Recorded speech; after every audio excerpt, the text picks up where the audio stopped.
ठाणे शहरात सकाळपासून सुरू असलेल्या संततधार पावसाच्या पार्श्वभूमीवर ठाण्यातील घोडबंदर रोड परिसरातील पाणी साचणाऱ्या ठिकाणांची आज ठाण्याच्या महापौर शर्मिला पिंपळोलकर यांनी अधिकाऱ्यांसमवेत प्रत्यक्ष पाहणी केली।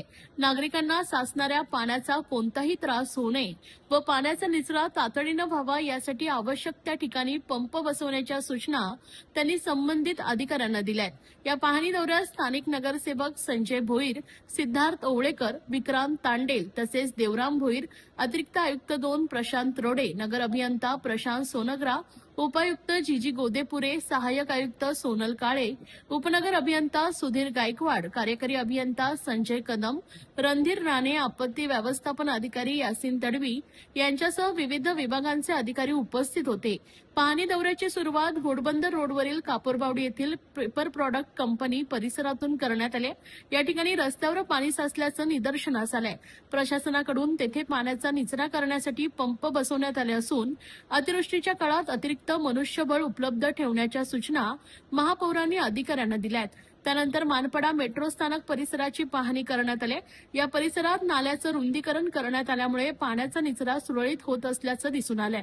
मात्र मेट्रोच्या सुरू असलेल्या कामांमुळे रस्त्याची दुरावस्था झाली असून तो तातडीनं दुरुस्त करण्याचे निर्देश महापौरांनी MMRDA आणि मेट्रो प्रशासनाच्या अधिकाऱ्यांना दिलेत। घोडबंदर रोडवरील आनंदनगर येथील डीमार्ट परिसराची पाहणी केली। या ठिकाणी मेट्रो विभागाने पावसाचं पाणी वाहून जाण्यासाठी अतिरिक्त नाल्याची निर्मिती केली असून त्याचीही त्यांनी पाहणी केली। संबंधित यंत्रणांनी या नाल्याची नियमित देखभाल करून पाण्याचा निचरा सुरळीत होईल या दृष्टीने सतर्क राहण्याच्या सूचना त्यांनी संबंधित अधिकाऱ्यांना दिल्यात। तर बाळकुम येथील महालक्ष्मी नगर परिसरातही पाणी साचलेलं असल्याचं निदर्शनास आलंय। या परिसराच्या मागील बाजूस हायलँड परिसरात भिंत पडल्यामुळे पाण्याचा नैसर्गिक प्रवाह थांबला असल्याचं संबंधित अधिकाऱ्यांनी सांगितलंय। सद्यस्थितीत या ठिकाणी दुरुस्तीचं काम सुरू असून ते युद्धपातळीवर पूर्ण करण्याचे निर्देश महापौर शर्मिला पिंपळोलकर यांनी संबंधित अधिकाऱ्यांना दिलेत। तसेच या संदर्भात महापौर शर्मिला पिंपळोलकर यांनी ज्येष्ठ नगरसेवक देवराम भोईर यांच्या कार्यालयास भेट देऊन याबाबत चर्चा केली। यावेळी नगरसेविका उषा भोईर, सपना भोईर हे देखील उपस्थित होते। खरं तर पावसाळा चालू झाला आहे, आज दुसरा दिवस आहे आणि मला वाटतं पावसाळ्यापूर्वी आपण ज्या बैठका घेतल्या होत्या तर कशा काय उपाययोजना आपल्याला करायच्या आहे त्याबद्दल सर्व डिस्कस आपल्या महापौर दालनात झालं होतं। आणि आज पाऊस चालू झाल्यानंतर ज्या सखल भागांमध्ये पाणी भरतं त्या ठिकाणी आपण कालपासून पाहणी दौरे घेतलेले आहेत। पण काही ठिकाणी व्यवस्थित यंत्रणा आपल्याला दिसून आली, पण काही ठिकाणी दिसून नाही आली। तर त्यावर पण खरं तर आपण आता महापौर दालनामध्ये चर्चा घेणार आहोत। मला वाटतं संजय भोईर दादा असतील, आपले नाना असतील, यांच्या भागामध्ये पण गटार नालेसफाई व्यवस्थित न झाली अशी त्यांचं म्हणणं आहे। आणि त्यानुसार मला वाटतं पूर्वतयारी किंवा त्याच्यानंतरची तयारी ह्या दोन्हीमध्ये जी तफावत आहे ती आपल्याला दूर करायची आहे आणि त्याच्याबद्दलच आपण त्यांच्या ऑफिसला इथे भेट दिली, त्यांनी बोलवून घेतलं होतं मला। आणि मला वाटतं समाधानकारक असं उत्तर, कारण पाऊस जरी 2 दिवस चालू झाला तरी आज 4 महिने पाऊस पडणार आहे। त्याच्यानंतर ज्या होणाऱ्या गोष्टी आहेत त्या होऊ नयेत, लोकांना समाधानकारक, नागरिकांना समाधानकारक असं ठाणे महानगरपालिकेकडून काळजीपूर्वक त्यांची काळजी घेतली जाईल, अशा उपाययोजना केल्या जातील। एक वरिष्ठ नगरसेवक आणि एक अतिवरिष्ठ नगरसेवक या प्रभागात आहेत, पण त्यांच्या वॉर्डमध्ये त्यांचा अनुभव असून देखील तिथं आम्ही प्रत्यक्ष आम्ही पाहणी केली, तिथं गाळच काढला गेलेला नाहीये व अगदी नाल्याला वरपर्यंत पाणी आलेलं आहे।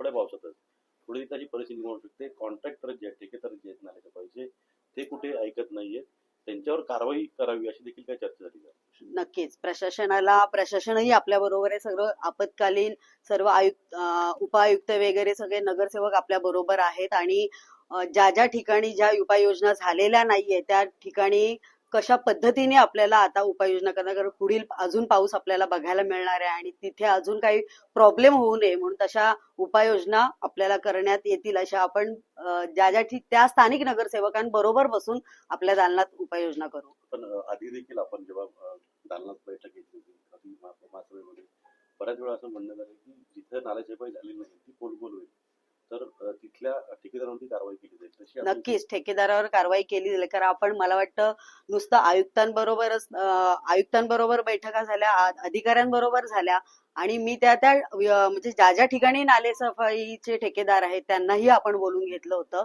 पण आता ज्यांच्याकडून झाल्या नाहीत त्यांना पुन्हा एकदा मी माझ्या दालनात बोलवणारच आहे. तर जे चेंबर आहे ते व्यवस्थित, आज पाहणी दौरा आपला त्याच्यासाठीच आहे की ज्या उपाययोजना करायला सांगितलेल्या, तर आतापर्यंतच्या पाहणी दौऱ्यामध्ये तसं काही आपल्याला दिसलेले नाहीयेत. चेंबर आपले व्यवस्थित झाकलेले आहेत आणि ज्या ज्या ठिकाणी नाहीयेत पण नाहीच दिसलेत आतापर्यंतच्या पाहणी दौऱ्यामध्ये. आणि सर्व उपाययोजना आपण ज्या भागामध्ये पाहणी दौरे पुढे पण करणार आहोत तर त्या ठिकाणची आपण उपाययोजना आपण करायला लावणार आहोत. आम्ही गेले वर्षभर त्यांना, माझ्या महापालिकेच्या अधिकाऱ्यांना बाकीचे लोक सांगत आलेलो आहे की जे काही नाल्याचे कठारे आहेत ते पहिल्यांदा या ठिकाणी बंद करा त्या ठिकाणी, कारण पावसाळ्यामध्ये पावसाचा जोर जास्त असतो आणि बाजूला त्या ठिकाणी स्लम असल्यामुळे स्लमच्या लोकांमध्ये तो पाणी जातो, त्याच्यामुळे तो एक दिवस पाणी गेला का तो वर्षभर त्याला त्या भोगायला यातना भोगायला जातात. तर त्या भोगू नये त्या दृष्टिकोनातून आम्ही त्याला प्रयत्न करू. आणि नाले सफाईच्या अगोदर मी त्याच्याशी बोललो आहे की किमान 5 ते 6 फूट डीप गेलं पाहिजे आपण. 5 ते 6 फूट डीप गेल्याशिवाय आपल्याला तो पाणी त्या ठिकाणी खाली निचारा व्यवस्थित होणार नाही.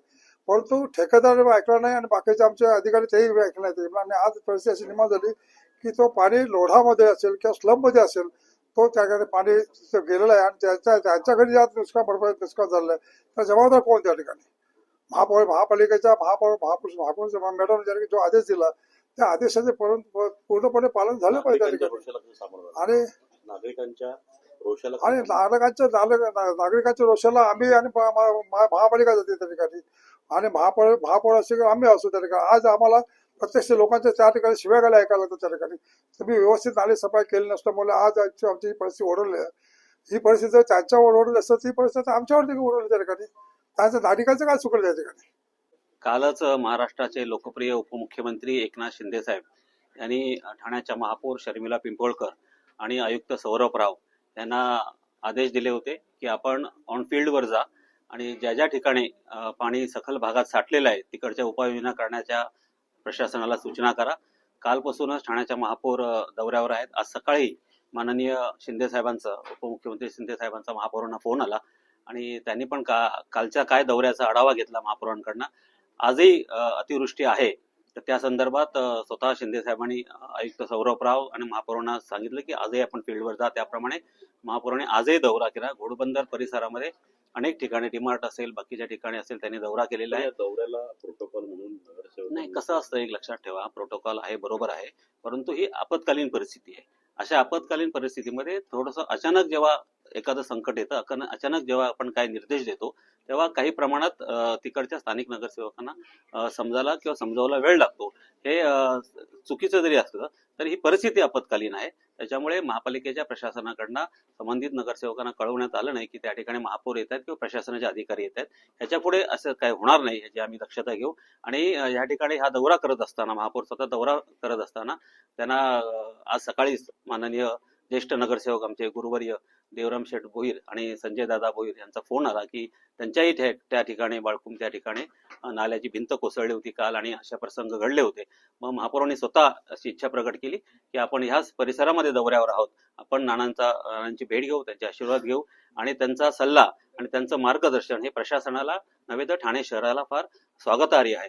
आणि त्या पद्धतीने त्यांच्याशी चर्चा केली. ह्या संदर्भात अधिकारी पण महापौरांसमवेत आहेत.